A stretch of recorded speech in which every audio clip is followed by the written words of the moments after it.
రెండు దీపాలు గాలి కొట్టుకుంటున్నట్టు ఇలా కొట్టుకుంటుంటాయి ఇప్పటికీ. అలా వాయురూపుడైనటువంటి పరమాత్మ శివుడే అని చూపించడం కోసమే శ్రీకాళహస్తిలో వాయులింగం. అందుకే ప్రాణము ఉన్నది ప్రాణము పోయినది అంటే భవతి వీడున్నాడు అనడానికి ఏమిటి గుర్తు? ఊపిరి. ఆ ఊపిరి ఆగిపోయింది అనుకోండి, శవం వెళ్ళిపోయినాడు, అమంగళ స్వరూపం అయిపోయింది అంటున్నాం.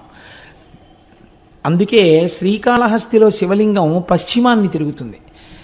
అక్కడ పశ్చిమాన్ని తిరిగితే గుర్తు ఏమిటంటే పశ్చిమం సూర్యాస్తమయం. శ్రీకాళహస్తి వెళ్ళి నమస్కారం చేసినటువంటి వాడికి ఆఖరి ఊపిరి నడుస్తుండగా ఈశ్వరుడే ఆ ఊపిరిని భగవత్ సంబంధమైన నామముగా మార్చి వీడు చిట్ట చివరి ఊపిరిలో ఈశ్వరనామం చెప్పాడు కాబట్టి వీడిని నా పాదాల దగ్గర పెట్టుకుంటున్నానని తాను తీసుకుంటాడు. కాబట్టి పశ్చిమానికి తిరిగి శ్రీకాళహస్తిలో ఉంటాడు. అంతర్లీనముగా అది మనకి జరిగే ప్రయోజనం